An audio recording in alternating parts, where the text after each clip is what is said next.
कि ये जंगल धरती के करीब 4% हिस्से में फैला हुआ है, तो इससे ही आप अंदाजा लगा सकते हैं कि ये कितना बड़ा होगा। अगर मैथमेटिक्स की टर्म में बात करें यानी सरफेस एरिया की बात करें तो इस जंगल का टोटल सरफेस एरिया है करीब 67 लाख किलोमीटर स्क्वायर। आप यूँ समझिए कि अपना भारत करीब 2 बार पूरा का पूरा इस जंगल में समा जाए। यानी अगर ये जंगल पूरा अलग एक देश होता तो दुनिया का 7वां सबसे बड़ा देश होता। हे भगवान, इतना बड़ा जंगल इमेजिन करने में ही मेरा तो दिमाग हैंग हो गया। कहते हैं कि ये जंगल इतना विशाल है कि इसके बहुत से हिस्सों को तो अभी तक खोजा ही नहीं जा सका है। हम इसी बात से अंदाजा लगा सकते हैं कि यहाँ रहस्य का कितना बड़ा खजाना होगा। वाकई ये जंगल किसी अजूबे से कम नहीं है। Varieties of trees. अब बारी आती है जंगल की सघनता की। कहते हैं कि ये जंगल इतना ज्यादा डेंस है और यहाँ पेड़ पौधे इतने ज्यादा पास पास है कि कई सारे हिस्सों में तो धरती तक सूरज की रोशनी ही नहीं पहुँच पाती। अब आप सोचिए, जब सूरज ही नहीं पहुँच पा रहा है इन हिस्सों में तो इंसान कैसे पहुँच पाएगा। यही वजह है कि इस जंगल का ज्यादातर हिस्सा इंसानी दखल से अब भी बचा हुआ है और कई सारे राज इसने अपने दामन में छिपा रखे हैं, जिन्हें जानने के लिए इंसान बड़ा बेताब है और लगातार कोशिशें करता रहता है। माना जाता है कि इस जंगल में करीब 16,000 से भी ज्यादा पेड़ों की प्रजातियां हैं और करीब 40,000 से भी ज्यादा प्लांट्स की स्पीशीज है। आप यकीन नहीं करेंगे, यहाँ करीब 400 अरब से भी ज्यादा पेड़ है। 400 अरब पेड़, बाप रे, इस नंबर में 12 जीरोस है। यकीन नहीं होता यार, ये जंगल वाकई लाजवाब है। जब इतना बड़ा और घना जंगल है तो आप समझ ही सकते हैं कि जानवरों के रहने के लिए ये जगह कितनी सूटेबल होगी। वाकई में ये जंगल करोड़ों जीवों के लिए सपनों से भी ज्यादा खूबसूरत है। यहाँ एनिमल से लेकर इंसेक्ट्स, बर्ड्स, रेप्टाइल्स, एम्फीबियंस यानी सभी तरह के क्रिएचर्स पाए जाते हैं। इन क्रिएचर्स की कुछ प्रजातियां तो ऐसी है जो सिर्फ इसी जंगल में पाई जाती है और बहुत सारी ऐसी प्रजातियां भी है जिन्हें अभी तक खोजा नहीं जा सका है। कुल मिलाकर यहाँ बायोडायवर्सिटी के भंडार भरे हुए हैं। पूरी दुनिया में पाए जाने वाले क्रिएचर्स की टोटल स्पीशीज की करीब 30% स्पीशीज तो इन्हीं जंगलों में रहती है।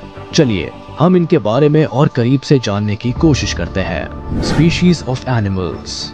इस जंगल में करीब 400 से भी ज्यादा मैमल्स की प्रजातियां पाई जाती है, जिनमें Jaguar, Puma, capybara, giant anteater, कई तरह के मंकी की स्पीशीज और जायंट रिवर ऑटर शामिल है। जैगुआर, इन सभी जानवरों में जैगुआर को इस जंगल का राजा माना जा सकता है। कैट फैमिली से बिलोंग करने वाला जैगुआर ही इस जंगल का सबसे खतरनाक और ताकतवर शिकारी जानवर है, जो किसी को भी अपना शिकार बना सकता है। एक प्यूमा ही है जो इस खूंखार शिकारी को टक्कर दे सकता है। जी हाँ, इन जंगलों में लायन, टाइगर और लेपर्ड नहीं पाए जाते और इसलिए जैगुआर ही यहाँ एक छत्र राज करता है। दिखने के मामले में ये कुछ लेपर्ड जैसा ही दिखता है, मगर गौर से देखने पर बॉडी पर बने पैटर्न से आसानी से लेपर्ड और जैगुआर में फर्क किया जा सकता है। जैगुआर के बॉडी पैटर्न्स थोड़े बड़े होते हैं और थोड़े दूर दूर होते हैं। साथ ही उनके बीच में एक डॉट जैसा निशान भी होता है। वहीं दूसरी ओर लेपर्ड के पैटर्न्स थोड़े छोटे होते हैं, पास पास होते हैं और उनके बीच में कोई डॉट नहीं होता।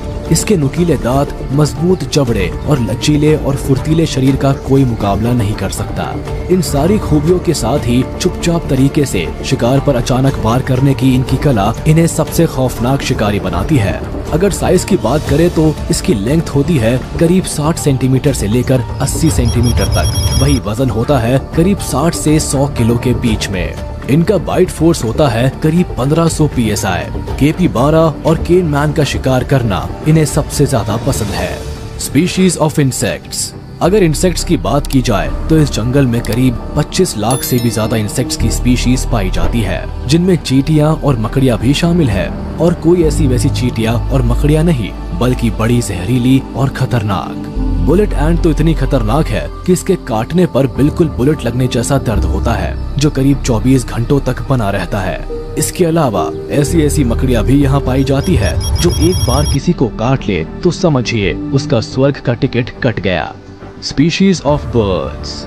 इस जंगल में बर्ड्स की करीब 1300 से भी ज्यादा स्पीशीज पाई जाती है, जिनमें हॉड्सन, मकॉज और दूसरे parrots, harpy, eagle, toucans, antbirds, kingfishers, parakeets, flycatchers, woodpeckers, tanagers, manakins, guans, storks, herons, hummingbirds और पेंडोला जैसी बर्ड्स शामिल है।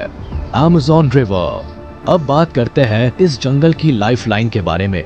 इन जंगलों में पाई जाने वाली स्पीशीज की प्यास बुझाने वाली और यहाँ मौजूद जीवन की सबसे इम्पोर्टेंट कड़ी है अमेज़न रिवर। लेंथ के हिसाब से ये नदी इजिप्ट की धरती पर बनने वाली नाइल नदी के बाद दुनिया की दूसरी सबसे बड़ी नदी है। इसकी लंबाई है करीब 6437 किलोमीटर्स। यानी आप यूँ समझिए कि आप श्रीनगर से कन्याकुमारी तक 2 बार आ जा सकते हैं। लेंथ के अलावा अगर पानी की बात की जाए तो ये नदी पानी के मामले में दुनिया की सबसे बड़ी नदी है। अब रेन फॉरेस्ट के बीच बह रही है तो पानी की कमी कैसे हो सकती है भला? साइंटिस्ट का ऐसा मानना है कि इस नदी की इतनी सारी ब्रांचेस है कि अब तक कई सारी ब्रांचेस तो खोजी ही नहीं जा सकी है। इस जंगल के कई सारे राज तो अकेले इस नदी ने अपने अंदर छिपा रखे हैं। एक्सपर्ट्स के मुताबिक ये नदी धरती की सबसे रहस्यमयी नदी है। माना जाता है कि अमेज़न नदी लाखों सालों पहले प्रशांत महासागर की ओर बहा करती थी, लेकिन आज ये नदी अटलांटिक महासागर में जाकर मिलती है। इस नदी के आसपास कई सारी झीलें हैं। सबसे कमाल की बात तो ये है कि इस नदी पर आज तक एक भी पुल नहीं बनाया जा सका है। अगर आपको नदी पार करनी है तो नाव से ही जाना पड़ेगा। इन जंगलों में मौजूद इंसानी आदिवासी जनजातियों के लोग अपने लोगों के मरने के बाद उन्हें इसी नदी में बहा देते हैं, जिससे पार्थिव शरीर जलकर खत्म हो जाता है। इस नदी के अंदर कई सारे एक्वेटिक एनिमल्स अपना जीवन यापन करते हैं, जिसमें रेप्टाइल्स भी शामिल है। Species of reptiles. इस जंगल में रेप्टाइल्स की करीब 400 से भी ज्यादा प्रजातियां पाई जाती है। मगर जब बात आती है रेप्टाइल्स की तो सबसे पहला जो नाम हम सबके जहन में आता है वो है सांप। दुनिया के सबसे बड़े और खतरनाक सांपों की लिस्ट में सबसे ऊपर जिस सांप का नाम आता है वो इसी जंगल में पाया जाता है, एनाकोंडा। जी हाँ, ये सांप साइज में बहुत लंबे होते हैं और इनकी लेंथ करीब 30 से 40 फीट तक होती है। ये भारी भरकम और विशालकाय सांप खाली अपनी प्रेजेंस से ही किसी की जान ले सकता है। इन सांपों को आपने फिल्मों में जरूर देखा होगा। वैसे तो एनाकोंडा जहरीले नहीं होते, मगर इससे इनके खतरनाक होने की प्रोबेबिलिटी कम नहीं हो जाती। दरअसल एनाकोंडा की पकड़ बहुत मजबूत होती है। ये अपने शिकार को चारों तरफ लिपटकर उसे कस के दबा लेता है और जब शिकार का हार्ट काम करना बंद कर देता है तो ये उसे निगल जाता है। हे भगवान, ये तो पूरा का पूरा शैतान है। Species of amphibians. इन जंगल में एम्फीबियंस की करीब 1000 से भी ज्यादा स्पीशीज पाई जाती है, जिसमें सबसे मेन है फ्रॉग यानी मेंढक। जी हाँ, यहाँ बहुत ही अनोखे और रंग बिरंगे मेंढक पाए जाते हैं। इस तरह के मेंढक पूरी दुनिया में और कहीं नहीं होते, मगर इनके इन चमकीले रंगों पर मत जाइए, ये बहुत ही जहरीले होते हैं। इन्हें डार्ट फ्रॉग कहा जाता है और ये इतने जहरीले होते हैं कि इन्हें केवल छूने भर से आपकी जान जा सकती है। इनके रंगों से अट्रैक्ट होकर छोटे मोटे कीड़े मकोड़े इनके पास चले आते हैं और इनका शिकार हो जाते हैं।